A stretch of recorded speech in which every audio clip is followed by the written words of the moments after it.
ಖಂಡಿತ ಅತ್ಯಂತ ಸಂತೋಷದ ದಿನ.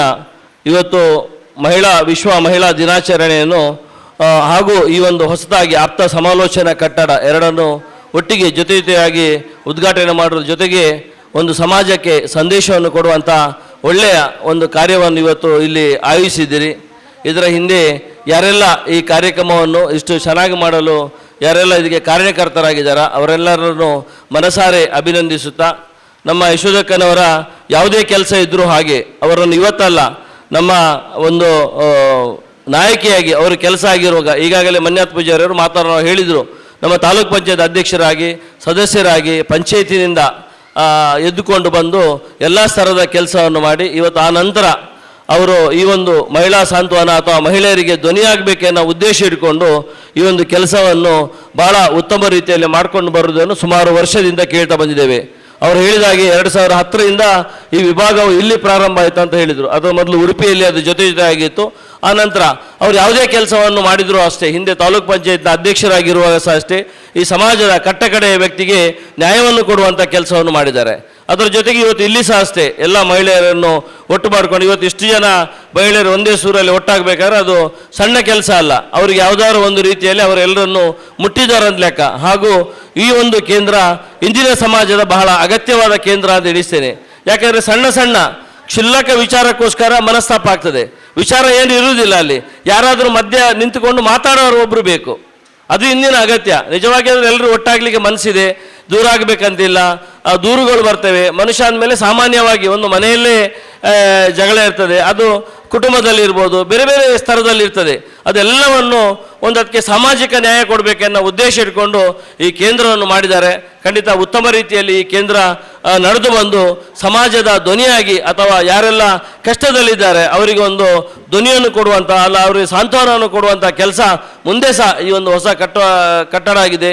ಈ ಮೂಲಕ ಆಗಲಿ ಅಂತ ಹೇಳೋದ ಈ ಕಾರ್ಕಳದ ಎಲ್ಲ ಮಹಿಳೆಯರಿಗೆ ಅಂತ ಯಾವುದೇ ಕಷ್ಟ ಬಾರದಿದ್ದಾಗೆ ದೇವರು ಅನುಗ್ರಹಿಸಿಲ್ಲ ಅಂತ ನಾನು ಮೊದಲಾಗಿ ಬೇಡುವುದು. ಅಂಥ ಕಷ್ಟ ಯಾರಿಗೂ ಬರಬಾರ್ದು. ಬಂದರೆ ಈ ಸಾಂತ್ವನ ಕೇಂದ್ರ ಆಗಲಿ, ಇಲ್ಲಿಗೆ ಬರುವಂಥ ಜನ ಆದಷ್ಟು ಕಮ್ಮಿ ಆಗಲಿ. ನಾವು ಯಾವಾಗಲೂ ಇಲ್ಲಿಗೆ ಬರುವಂಥ ಇನ್ನಷ್ಟು ಜನ ಬರಬೇಕಂತ ಯಾವತ್ತೂ ದೇವರಲ್ಲಿ ಬೇಡಬಾರ್ದು. ಇದು ದಿನ ಖಾಲಿ ಇದ್ರೇ ಒಳ್ಳೇದು, ಇಲ್ಲಿ ಯಾರು ಬಾರದಿದ್ದರೆ ಒಳ್ಳೇದು. ಬರೋದಿಲ್ಲ ಅಂದರೆ ಸ್ವಾಸ್ಥ್ಯ ಸಮಾಜ ನಮ್ಮ ಎದುರಲ್ಲಿ ಬಂದಿದೆ ಅಂತ ಲೆಕ್ಕ. ಹಾಗೆ ಆಗಲಿ ಈ ಕೇಂದ್ರ ಮುಂದಿನ ದಿನದಲ್ಲಿ ಅಂತ ಹೇಳುತ್ತಾ, ಮಕ್ಕಳನ್ನು ಬೇಕಾದ್ರೆ ಶಿಶುಪಾಲನೆ ಮಾಡುವ ಮಕ್ಕಳು ಬೇಕಾದ್ರೆ ಬರಲಿ, ಪರವಾಗಿಲ್ಲ. ಯಾಕಂದರೆ ಬೇರೆ ಬೇರೆ ಕಾರಣಕ್ಕಾಗಿ ಅವರು ಉದ್ಯೋಗದಲ್ಲಿರ್ಬೋದು ಅಥವಾ ಇಬ್ಬರು ದುಡಿಯುವಂಥ ಸಂದರ್ಭ ಇರ್ಬೋದು, ಅವರ ಗಂಡ ಮತ್ತು ಹೆಂಡತಿ, ಆಗ ಮಗುವನ್ನು ಯಾರಾದರೂ ನೋಡ್ಕೊಳ್ಳಿಕ್ಕೆ ಬೇಕು ಅಂಥ ಕೇಂದ್ರವಾಗಿ ಇದು ಬೆಳಗ್ಗೆ ಇವತ್ತು ಪುಟ್ಟ ಪುಟ್ಟ ಮಕ್ಕಳೆಲ್ಲ ಬಂದಿದ್ದಾರೆ. ನೋಡುವಾಗ ಸಂತೋಷ ಆಗ್ತದೆ. ಅವರೆಲ್ಲ ಇಲ್ಲಿ ಹಿಂದೆ ಇದ್ದವರು ಇರ್ಬೋದು, ಅಂಥ ಸಣ್ಣ ಮಕ್ಕಳನ್ನು ಉತ್ತಮವಾಗಿ ಅವರ ನೃತ್ಯ ಉಂಟಾಯಿರೋ ಗೊತ್ತಿಲ್ಲ ನನಗೆ, ಹಾಗೆ ಅವರನ್ನೆಲ್ಲ ಒಂದು ದಸ್ ಮಾಡಿ ತರುವಂಥ ಕೆಲಸವನ್ನು ಯಶೋತಕ ಮಾಡಿದ್ದಾರೆ. ಖಂಡಿತ ಅವರ ಜೊತೆಗೆ ತುಂಬ ಜನ ಇಲ್ಲಿ ಅವರ ಕಾರ್ಯದರ್ಶಿಯಾಗಿರೋ ಅರುಂಧತಿ ಇರ್ಬೋದು ಅಥವಾ ಕೋಶಾಧಿಕಾರಿ ಇರುವಾಗ ಶ್ರೀಲತಾ ಶರ್ಮಾ ಅವರಿರ್ಬೋದು, ಹಾಗೆ ಎಲ್ಲರನ್ನು ಒಟ್ಟುಕೊಡ್ಕೊಂಡು ಹಾಗೆ ಬೇರೆ ಬೇರೆ ಜನರ ಹತ್ರ ಒಂದು ಡೊನೇಷನನ್ನು ಒಟ್ಟು ಮಾಡಿ ಆದರೂ ಮಾಡಬೇಕೆನ್ನುವ ಉದ್ದೇಶ. ಧರ್ಮಸ್ಥಳ ಗ್ರಾಮೀಣಾಭಿವೃದ್ಧಿಯವರು ಸುಮಾರು 1.5 ಲಕ್ಷಕ್ಕಿಂತಲೂ ಜಾಸ್ತಿ ಅನುದಾನವನ್ನು ಕೊಟ್ಟಿದ್ದಾರೆ ಅಂತ ಹೇಳಿದರು. ಅವರು ಎಲ್ಲ ವಿಭಾಗದಲ್ಲಿಯೂ ಎಲ್ಲರಿಗೂ ಸಹಾಯ ಮಾಡುವ ದೊಡ್ಡ ಕೆಲಸವನ್ನು ಧರ್ಮಸ್ಥಳ ಗ್ರಾಮೀಣಾಭಿವೃದ್ಧಿಯ ಮೂಲಕ ಇವತ್ತು ಸಮಾಜದಲ್ಲಿ ಆಗುವುದನ್ನು ನಾವು ನೋಡ್ಕೊಳ್ತಾ ಇದ್ದೇವೆ. ಅದರ ಜೊತೆಗೆ ಸಮಾಜ ಇನ್ನಷ್ಟು ಈಗ ನಮ್ಮ ಮಂಜಣ್ಣನವರು ನಾರಾಯಣ ಗುರು ನಿಗಮದ ಅಧ್ಯಕ್ಷರಾಗಿದ್ದಾರೆ. ಮೊನ್ನೆ ತಾನೇ ಅವರು ಆಗಿದ್ದಷ್ಟೇ. ಆ ನಂತರ ಅವರಿಗೆ ಗ್ರ್ಯಾಂಟ್ ಯಾವುದು ಬರಲಿಲ್ಲ. ಮುಂದಿನ ದಿನದಲ್ಲಿ ಹೆಚ್ಚಿನ ಅನುದಾನ ಬಂದು ಸಮಾಜಕ್ಕೆ ಅವರ ಮುಂದೆ ಜಿಲ್ಲಾ ಪಂಚಾಯತ್ ಮೆಂಬರ್ ಆಗಿರುವಾಗ ಅಥವಾ ತಾಲೂಕ್ ಪಂಚಾಯತ್ ಮೆಂಬರ್ ಆಗಿರುವ ಕಾಲದ ಘಟ್ಟದಿಂದ ನೋಡ್ಕೊಂಡು ಬಂದಿದ್ದೇವೆ. ಅವಕಾಶ ಸಿಕ್ಕಿದರೆ ಒಳ್ಳೆಯ ಸೇವೆ ಮಾಡೋದನ್ನು ನಾವು ಯಾವತ್ತೂ ಅವರನ್ನು ನೋಡಿದ್ದೇವೆ. ಹಾಗೆ ಇಂದು ಸಹ ಅವರಿಗೆ ಸರ್ಕಾರದ ಒಳ್ಳೆಯ ಅವಕಾಶ ಸಿಕ್ಕಿದೆ. ಮುಂದೆ ಅವರಿಂದ ನಮ್ಮ ಸಮಾಜಕ್ಕೆ ಇವತ್ತು ಸಚಿವ ಸ್ಥಾನಮಾನವು ಒದಗಿದೆ. ಅದಕ್ಕೆ ಇನ್ನಷ್ಟು ಅನುದಾನ ಬಂದು ಆ ಒಂದು ನಾರಾಯಣ ಗುರು ನಿಗಮದ ಮೂಲಕ ನಮ್ಮೆಲ್ಲ ಈ ಭಾಗದ ಜನರ ಕಷ್ಟಕ್ಕೆ ಸ್ಪಂದಿಸುವಂಥ ಶಕ್ತಿ ದೇವರವರಿಗೆ ಕೊಡಲಿ ಅಂತ ನಾನು ಭಗವಂತನಲ್ಲಿ ಬೇಡುತ್ತಾ, ಮುಂದೆ ಅದೇ ರೀತಿ ಇಂಥ ನೀವೆಲ್ಲರೂ ಮಹಿಳೆಯರು ಶಕ್ತರಾದರೆ ಒಳ್ಳೆಯದು. ಯಾಕಂದರೆ ನಿಮಗೆ ಗೊತ್ತಿದೆ ಇವತ್ತು ನಮ್ಮ ಪ್ರಜಾಪ್ರಭುತ್ವ ವ್ಯವಸ್ಥೆ ಈ ಜಗತ್ತಿನ ದೊಡ್ಡ ಪ್ರಜಾಪ್ರಭುತ್ವ ವ್ಯವಸ್ಥೆಯಲ್ಲಿ ಕಡೆ ಭಾರತ ದೇಶದಲ್ಲಿದೆ. ಅಂಥ ಒಂದು ದೊಡ್ಡ ದೇಶದಲ್ಲಿ ನಾವಿದ್ದೇವೆ. ಇವತ್ತು ಈ ದೇಶದ ರಾಷ್ಟ್ರಪತಿ ಸಹ 2 ರಾಷ್ಟ್ರಪತಿ ಆಗಿದ್ದಾರೆ. ಇವತ್ತಿನ ಮುರ್ಮು ಅವರು, ಮೇಡಮ್ ಮುರ್ಮು ಅವರು ನಮ್ಮ ರಾಷ್ಟ್ರಪತಿ ಆಗಿದ್ರೆ ಅವರು ಒಂದು ಮಹಿಳೆ ಅಂತ ನಾವು ಎಣಿಸಬೇಕು. ಅವರೊಂದು ಬುಡಕಟ್ಟು ಸಮಾಜದಿಂದ ಬಹಳ ಹಿಂದುಳಿದ ಜಾಗದಿಂದ ಬಂದವರು ಇವತ್ತಾಗಿದ್ದಾರೆ. ಇವತ್ತು ದೇಶದ ಪ್ರಧಾನಿ ಇಂದಿರಾ ಗಾಂಧಿ ಅವರು, ಈ ದೇಶದ ಪ್ರಧಾನಿಯಾಗಿ ಚರಿತ್ರೆ ಬರೆದವರು ಇಂದಿರಾ ಗಾಂಧಿ ಅವರಿದ್ದಾರೆ.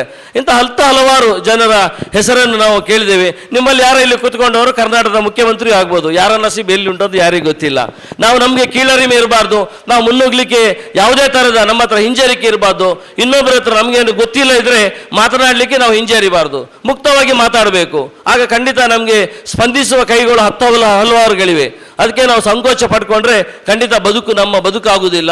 ಈಗಿನ ಯುಗಕ್ಕೆ ಸರಿಯಾಗಿ ನಾವು ಮುಂದೆ ಹಿಂದೆ ಒಂದು ಕಾಲದಲ್ಲಿತ್ತು, ಮಹಿಳೆಯಂದ್ರು ಮನೆಯಲ್ಲಿರಬೇಕು, ಕೋಣೆಯಲ್ಲಿರಬೇಕು, ಯಾರು ಮಾಡಲಿಕ್ಕಿಲ್ಲ, ಯಾರು ಬಂದರೆ ಅಡ್ಡದಲ್ಲಿ ಯಾರು ಬಂದು ಯಾರು ನೋಡೋದು. ಇಂಥ ಕಾಲಘಟ್ಟವನ್ನು ನಮ್ಮ ಜೀವನದಲ್ಲಿ ನೋಡ್ಕೊಂಡು ಬಂದಿದ್ದೇವೆ, ನಮ್ಮ ಅಜ್ಜಿ ನಮ್ಮ ಹಿರಿಯರು ಇರುವಾಗ ನಮ್ಮ ಕಾಲಘಟ್ಟದಲ್ಲಿ.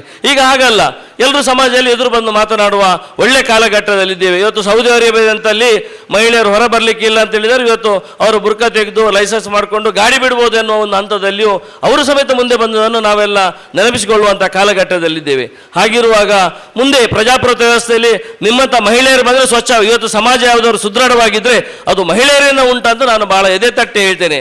ಇವತ್ತು ಸಾಮಾಜಿಕವಾಗುವ ಧಾರ್ಮಿಕವಾಗುವ ಯಾವುದೇ ಕಾರ್ಯಕ್ರಮದಲ್ಲಿ ನೋಡಿ ಮಹಿಳೆಯರು ಹೆಚ್ಚಿನ ಸಂಖ್ಯೆಯಲ್ಲಿ ಸೇರಿದಾರಂತಾದರೆ ಆ ಸಂಘಟನೆ ಇರ್ಬೋದು, ಸಂಘ ಇರ್ಬೋದು, ಅದು ಯಾವುದೇ ಸಂಘ ಇರ್ಬೋದು, ಅದು ಉತ್ತಮ ರೀತಿಯಲ್ಲಿ ತಗೊಂಡು ಹೋಗುವ ಶಕ್ತಿ ಅವರ ಹತ್ರ ಇದೆ. ಇವತ್ತೊಂದು ಮನೆ ಒಳ್ಳೆದಿದ್ರು, ಮನೆ ಸಹ ಒಂದು ಮನೆ, ಆ ಮನೆಯಲ್ಲಿ ನೋಡಬೇಕು ಮಾರೆ ಎಷ್ಟು ಚೆನ್ನಾಗಿದೆ, ಅವ್ರ ಗಂಡ ಹೆಂಡತಿ ಹೇಗಿದ್ದಾರೆ, ಮಕ್ಕಳು ಹೇಗಿದ್ದಾರೆ, ಅವರ ಹಿರಿಯರು ಮನೆಯಲ್ಲಿರುವವರು ಯಾವ ರೀತಿಯಲ್ಲಿ ಇದ್ದಾರಂತಾದರೆ ಅದಕ್ಕೆ ಮೂಲ ಕಾರಣ ಆ ಮನೆಯ ತಾಯಿ ಅಂತ ಹೇಳಲಿಕ್ಕೆ ನಾನು ಭಾಳ ಎದೆ ತಟ್ಟಿ ಹೇಳ್ತೇನೆ. ಮುಂದೆ ನಮ್ಮ ಸಮಾಜದಲ್ಲಿ ನಾವೆಲ್ಲ ಅದನ್ನೇ ಆಶಿಸುವುದು. ಇನ್ನು ಮಕ್ಕಳನ್ನು ಎಲ್ಲ ಪಾಲಿಸುವುದು ನಿಮ್ಮ ಕೈಯಲ್ಲಿದೆ. ನಾನು ಸುಮಾರು ಕಾಲ ಹೋದಾಗ ಹೇಳ್ತೇನೆ, ನೀವು ಯಾರು ಬೇಜಾರು ಮಾಡಬಾರ್ದು. ಯಾಕಂದರೆ ಇವತ್ತು ನಾವೆಲ್ಲ ಸರಿ ಇದ್ದರೆ ಅಥವಾ ಮಂಜಣ್ಣ ಸರಿ ಇದ್ದರೆ, ವೇದಿಕೆ ಎಲ್ಲರೂ ಸರಿ ಇದ್ದರೆ ಇದಕ್ಕೆ ಕಾರಣ ಯಾರು ಕೇಳಿದ್ರೆ ನಮ್ಮ ತಂದೆ ತಾಯಿ ಅಥವಾ ಅಜ್ಜ ಅಜ್ಜಿ ಕಾರಣ ಅಂತ ನಾವೆಲ್ಲ ಇದೆ. ಈಗ ನೀವು ಅಷ್ಟೇ, ನೀವು ಸಮಾಜದಲ್ಲಿ ಇಷ್ಟು ಗಟ್ಟಿಯಾಗಿ ಯಾರು ಕಾರಣ? ನೀವೇ ಕಾರಣ. ಇವತ್ತು ನಮ್ಮ ಮಕ್ಕಳು ಸರಿ ಇಲ್ಲ ಅಂತವ್ರು ಯಾರು ಕಾರಣ? ನಾವೇ ಕಾರಣ.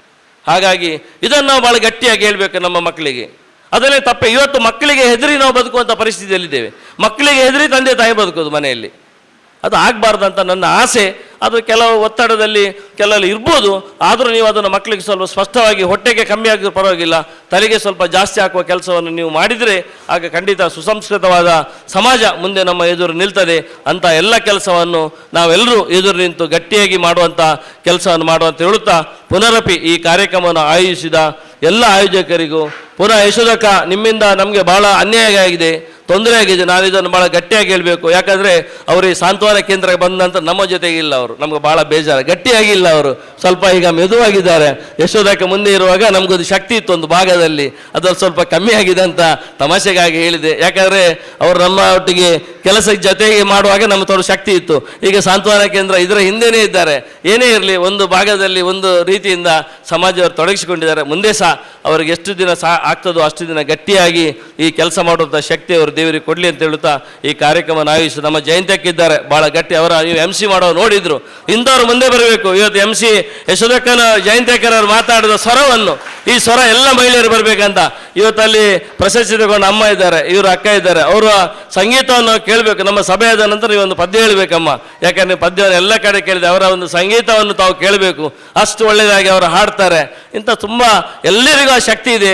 ಅದಕ್ಕೆ ವೇದಿಕೆ ಮಾತ್ರ ಸಿಗುವುದಿಲ್ಲ, ಯಾವುದೇ ವೇದಿಕೆ ಸಿಗಲಿ ಅದು ನಮ್ಮ ವೇದಿಕೆ ಅಂತ ನಾವು ಅದನ್ನು ಪ್ರಸ್ತುತಪಡಿಸ್ಕೊಂಡು ಹೋದರೆ ಮುಂದೆ ಒಂದಿನ ಒಳ್ಳೆಯದಾಗ್ತದೆ ಅಂತ ಹೇಳುತ್ತಾ ಎಲ್ಲರಿಗೂ ಒಂದಿಷ್ಟು ನನ್ನ ಮಾತನ್ನು ನಿಲ್ಲಿಸ್ತೇನೆ. ಜೈ ಹಿಂದ್.